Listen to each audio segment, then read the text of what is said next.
इनेलो प्रदेश अध्यक्ष नफे सिंह राठी हत्याकांड में पुलिस एक्शन में आ गई है। नफे सिंह राठी के ड्राइवर की शिकायत के आधार पर पुलिस ने कुल 13 लोगों के खिलाफ एफआईआर दर्ज की है।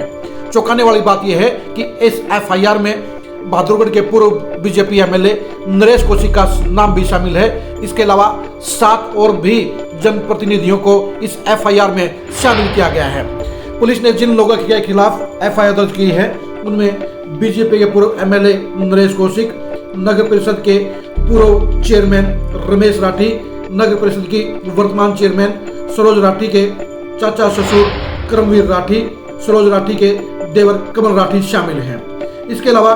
पूर्व मंत्री मांगेराम राठी के बेटे सतीश नंबरदार के खिलाफ एफआईआर दर्ज कराई गई है। मांगेराम राठी के पोते गौरव राठी के खिलाफ एफआईआर दर्ज कराई गई है और मांगेराम राठी के पोते राहुल राठी के खिलाफ भी एफआईआर दर्ज कराई गई है। आपको बता दें, इन दोनों ही परिवारों के साथ नफे सिंह राठी का विवाद चल रहा था और लंबे समय से इस मामले में दोनों ही पक्ष एक दूसरे पर आरोप लगाते आए हैं। ये मामला बेहद संगीन हो चुका है, जहां एक तरफ चर्चाएं हैं कि प्रॉपर्टी विवाद में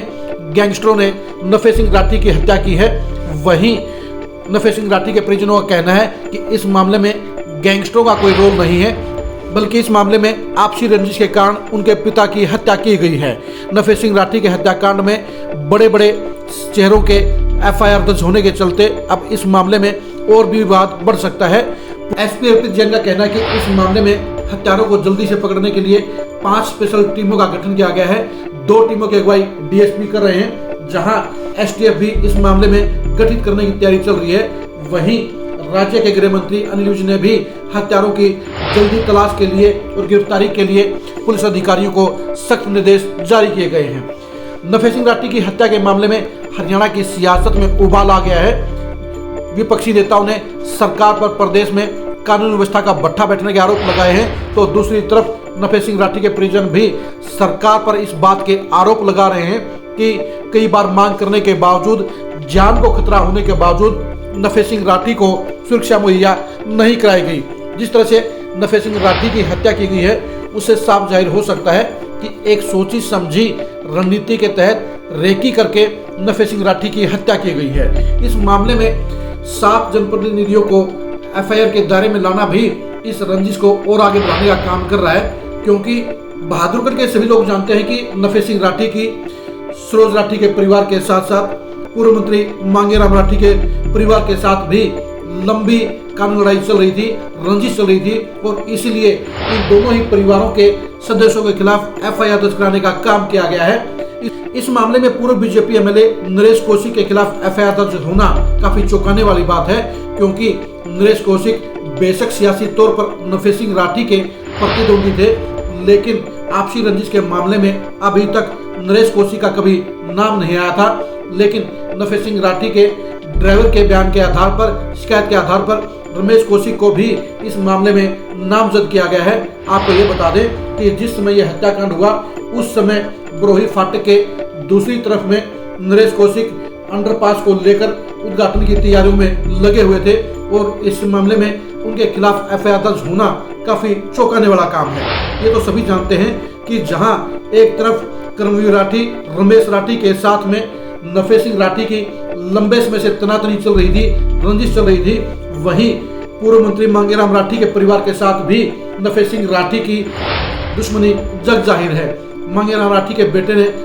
1 साल पहले आत्महत्या कर ली थी और इस आत्महत्या के लिए नफे सिंह राठी को जिम्मेदार ठहराया गया था। इस मामले में नफे सिंह राठी ने अग्रिम जमानत भी हासिल कर रखी थी, लेकिन मांगेराम राठी के बेटे सतीश नंबरदार ने गवाहों को धमकाने के आरोप लगाते हुए हाई कोर्ट से नफे सिंह राठी की जमानत रद्द करने की गुहार लगाई थी। इसके बाद नफे सिंह राठी के खिलाफ लुकआउट नोटिस भी जारी हो गया था, क्योंकि कहा जा रहा था कि नफे सिंह राठी विदेश भाग सकते हैं। इस बीच में नफे सिंह राठी की कल हत्या कर दी गई। ऐसे में देखने की बात यही है कि इस मामले के कातिल कौन है, नफे सिंह राठी की जान लेने वाले लोग कौन हैं। जहां एक तरफ मीडिया में चर्चाएं चल रही हैं कि इस मामले में गैंगस्टरों का नाम है, इस मामले में जहां लॉरेंस बिश्नोई का नाम आ रहा है, वहीं काला जठड़े की भी चर्चाएं चल रही हैं। लेकिन जिस तरह से नफे सिंह राठी के ड्राइवर ने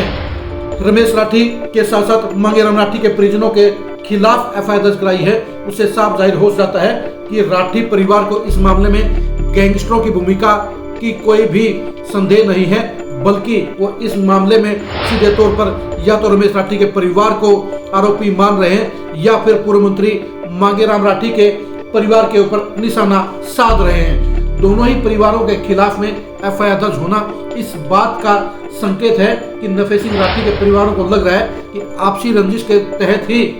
उनकी हत्या को अंजाम दिया गया है। इस मामले में अभी तक पुलिस कुछ भी कहने से बच रही है। पुलिस अधिकारियों का कहना है कि इस मामले में जांच आगे बढ़ रही है और हत्यारों को गिरफ्तार करने के लिए चौतरफा छापेमारी चल रही है। सीसीटीवी को खंगाला जा रहा है और आसपास के सारे इलाके में सूचना इकट्ठी की जा रही है। जाहिर तौर पर कहा जा सकता है कि हत्यारे पुलिस की गिरफ्त से काफी दूर जा चुके हैं, या तो वो दिल्ली में छिपे हुए हैं या वो राजस्थान जा सकते हैं या केएमपी के जरिए वो यूपी में भी जा सकते हैं। पुलिस जहां एक तरफ केएमपी के सारे सीसीटीवी कैमरों को खंगाल रही है, वहीं दिल्ली को जोड़ने वाले बहादुरगढ़ के रास्तों के ऊपर लगे हुए सीसीटीवी कैमरों को भी खंगाला जा रहा है। यानी जहां पुलिस एक तरफ एक्टिव मोड में आ चुकी है, वहीं नफे सिंह राठी के परिवार ने बहादुरगढ़ के दो बड़े सियासी परिवारों यानी नगर परिषद के पूर्व चेयरमैन रमेश राठी और पूर्व मंत्री मांगेराम राठी के परिवारों के खिलाफ एफआईआर दर्ज कराकर ये बता दिया है कि उन्हें इस मामले में गैंगस्टरों की भूमिका की नहीं, बल्कि आपसी रंजिश के चलते इन दोनों ही परिवारों की साजिश का अंदेशा है। अब देखने की बात यह है कि पुलिस इस मामले में एफआईआर दर्ज होने के बाद दोनों ही प्रतिष्ठित परिवारों के लोगों को बुलाकर क्या पूछताछ करने का काम करती है, क्या उन्हें हिरासत में लेने का काम करती है, या उनके खिलाफ फौरी तौर पर जांच करके उन्हें छोड़ दिया जाता है। यह तो सब जानते हैं कि नरेश राठी और मांगेराम राठी परिवारों के साथ नफे सिंह राठी की रंजिश लंबे समय से चल रही थी, इसलिए पहले निशाने के तौर पर इन दोनों ही परिवारों के खिलाफ एफआईआर दर्ज कराने का काम किया गया है। नफे सिंह राठी हत्याकांड के हत्यारों की गिरफ्तारी के हालात को जानने के लिए, पुलिस की जांच को जानने के लिए और नफे सिंह राठी के परिवार के आरोपों की गहराई तक जानने के लिए आप खरी खरी न्यूज के साथ बने रहिए। आप हमारे फेसबुक पेज को फॉलो कीजिए, आप हमारे यूट्यूब चैनल को सब्सक्राइब कीजिए। नमस्कार।